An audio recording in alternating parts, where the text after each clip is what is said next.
Welcome back to Houston Live. This Friday at Smart Financial Center in Sugar Land, you can catch Grammy-nominated saxophonist Dave Koz for Summer Horns 2025 with performances of hits like the 1970 #2 Billboard Hot 100 single Vehicle. Dave, along with a group of his very talented musical friends, has created the ultimate high-energy summer party. And Dave joins us now ahead of the show. Dave Koz, I know, high energy on stage. I'm glad you're taking a bit of time to relax and rest up. You have been on Houston Life, Dave, over the years so many times. We have truly lost count. And I am still so curious. Are you drinking like extra cups of coffee during the day? How do you keep this level of energy up? Massive amounts of coffee every day. No, I love it. It's the music. Derrick, first of all, it's lovely to see you again. Thank you for having me back on your show for the umpteenth time, and I really appreciate it. We're just having the greatest time. As a horn player, all this music is so rich. There's so much meat on the bone. We could do all these songs that everybody loves and still have, 2 hours more of music to play if we really wanted to. So we've jam-packed all these sort of hits, high power, high octane, heavily fueled horn-centric songs from that like golden era, the late 60s to the late 70s, when bands like Tower Power, Earth, Wind & Fire, Chicago, Blood, Sweat and Tears, Kool and the Gang, you have so much music that just brings people this joy and happiness. And especially in the times that we're living right now, such complex times, I feel like people just want to have a fun time when they come out for the evening. So that's why we put together this ultimate summer party jam where you kind of know every song, and it's really, really fun because I get a chance to play with this great horn section, all these young players that are kicking me in my behind every night. Well, listen, I have been to so many of your summer horns performances. Kudos to your wardrobe department. They nailed the 70s look, by the way. Your set design, all of it. Let's talk about who's joining you on stage this time around. You have Marcus Anderson, Jeff Bradshaw, Leo P., this young trumpet sensation, Evan Taylor, Marcel Anderson. And every time the show is a little bit different, right? Because you're inviting different groups of talented friends. I think this might be the 7th or 8th incarnation of Summer Horns. We started in 2013. We made the first album. There's 2 albums and 7 or 8 tours now. And but this incarnation is really special because if you can see the pictures there, you see all different age groups represented. So Evan, the kid on the right, young trumpet player, he's in his 20s. Leo P., who's this baritone saxophone sensation, viral. He got famous by playing in the New York City subways, millions of views all over the world. He's in his 30s. We got Marcus Anderson and his twin brother Marcel in their 40s. Jeff Bradshaw's in his 50s, and I'm in my 60s, early 60s, by the way. But so you have all these different age groups represented, and when you look out in the audience, we started last weekend, and I've been blown away by how many young people are in the audience as well. The age range goes from the 20s until the 80s, actually, because everybody just loves this music, and we love the music that we're playing so much that we put so much energy and love and passion in it. And we just, as I like to say, these horn sections that we're playing the music of, we may not be able to reach their greatness, but we're going to have a damn good time trying. Well, it's always a good time. Again, I've been to so many of your shows, Dave, in many cities around the world. My mom and I were on one of your cruises, which was phenomenal. And what I like about the way you put together these ensembles, it seems like you're frequently featuring a young and up-and-coming musician. Why is that so important to you? And I know you've had a lot of mentors throughout your life. Well, I think that's just it. It's really the idea of passing the baton. I recognize that I've been, doing it for over 35 years, and I feel very fortunate and very blessed to have had this career that's continuing to go. And I'm very grateful for that. But I also recognize how much incredible young talent there is out there that need the exposure and to have the cheerleaders and champions. And I love doing that. I get a chance to do that on our cruises, as you've seen. I do that with the radio shows that I host. I love being a champion for the next generation, and we need it. And not only do we need it, but there's this whole young, enthusiastic audience that's coming into the fold because there's all these really young, very cool musicians. This kid, Corey Wong, who I made a record with a number of years, about 3 or 4 years ago, he has exploded. And he's a young jazz guitarist that is, you look out in the audience and it's all 20 and 30-year-olds that are grooving on this instrumental music. So it's really exciting to see the next generation take the music somewhere. And instead of watching from afar, I want to be right there, helping to usher this next generation in.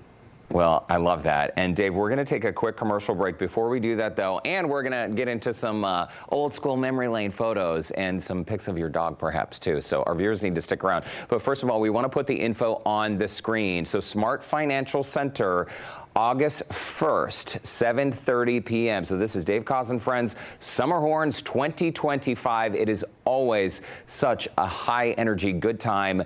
Links to tickets on our website, HoustonLife.tv. And don't go anywhere because we will be right back with Grammy nominated saxophonist and my friend Dave Koz. Don't go away.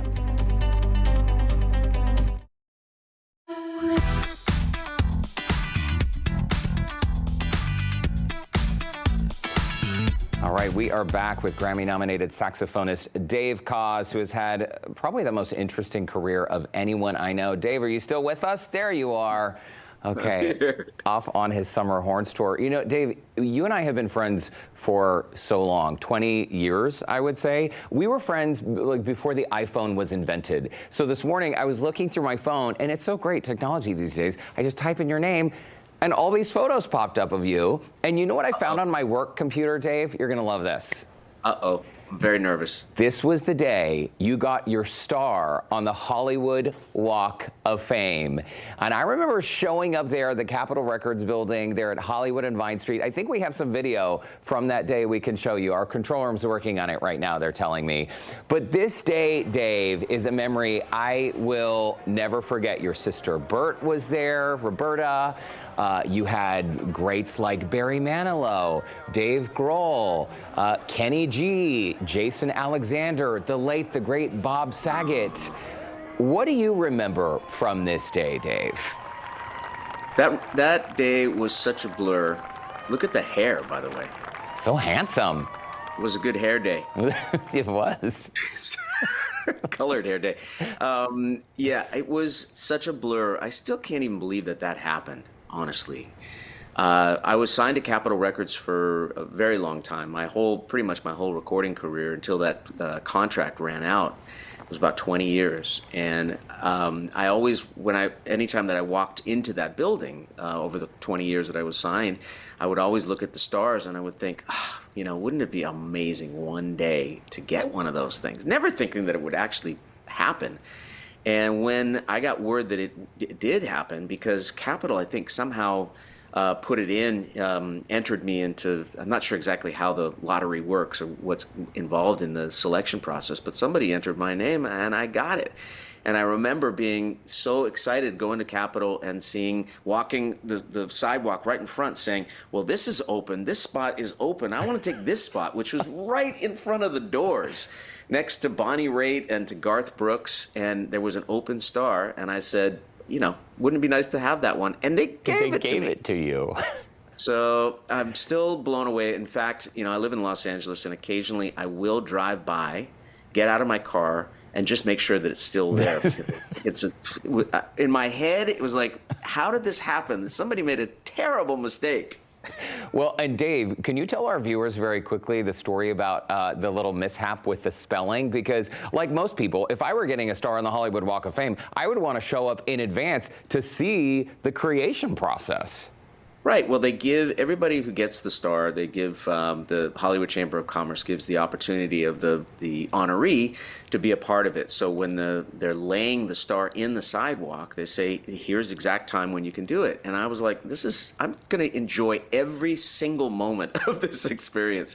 So my sister and I went to the laying of the sidewalk, the star in the sidewalk. We pull up there. There's this guy, with a truck, and he's got his letters and his cement and everything. And he starts putting my name in the sidewalk, and he's finishing it up, and I see it say Davkoz. Now, Derrick, you know this. My last name's kind of an interesting one. It's been misspelled my entire life, but nobody's misspelled my first name. How hard is it to spell Dave? Dav. So anyway, Dav I said Koz. to the guy, my name has got an E at the end of it, and he said, well, look, and he showed me the order, and it said Dave Koz. No.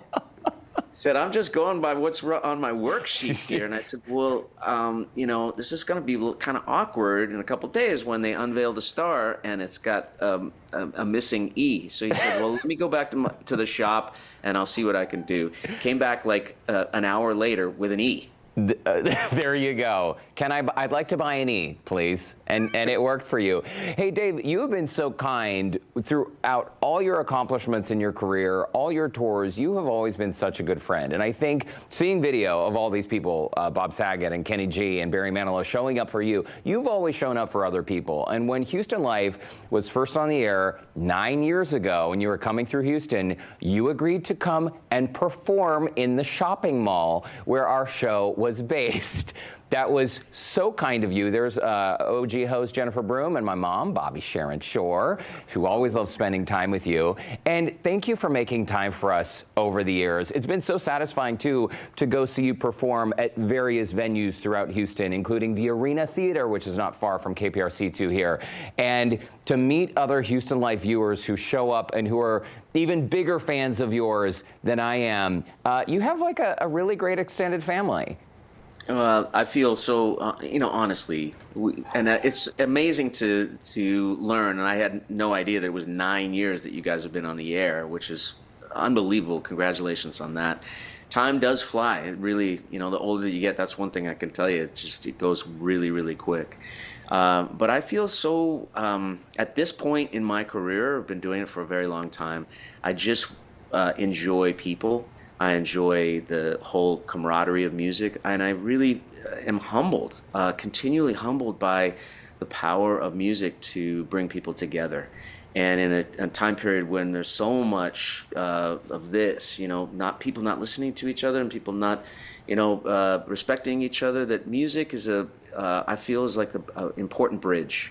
It brings people together, and I've seen it not just with my music, but just seeing how music in general binds people together, except if you're at a Coldplay concert. Oh, okay, yeah, we can see what goes wrong on the Jumbotron. Hey, we are out of time. I want to very quickly show our viewers some photos of Buddy, your dog, because I know that this child is perhaps, the greatest thing that ever happened to you in life. I love all of your photos on Instagram, Dave, but mostly I love the photos of this guy, Buddy, with his little all-access concert pass. You're melting me right now, because I haven't seen him in a couple weeks. I've been gone for a couple weeks, and sometimes he does come on the road. When we're able to have a bus tour, he loves the tour bus, loves it. But when we're flying everywhere, which is what this tour is, he's not a huge fan of getting on airplanes. But I do love that boy very, very much. He's brought so much meaning and texture to my life. And, I do share him. I'm a co-parent with my assistant who loves him. And he loves his mama so, so much. And when she's not there, when she's not around, that's what he does to me. But if she's around, he's such a mama's boy. I love that. Dave Koz, got to leave it there. It's so great to see you. Thanks for always making time for us here at Houston Life. Thank you so much, Derrick. And to all of your folks over there, thank you so much for being in my corner since the very beginning, 9 years and counting, and there's no bigger fan of the show than me. Love you. Love you too. The feeling is mutual. We're fans of yours too, Dave Koz. Hey, reminder to our viewers, you can catch Dave this Friday, August 1st at Smart Financial Center. This is part of the Dave Koz and Friends Summer Horn Store. For a link to find tickets, you can visit our website, houstonlife.tv. And don't go anywhere. We will be right back with more Houston Life.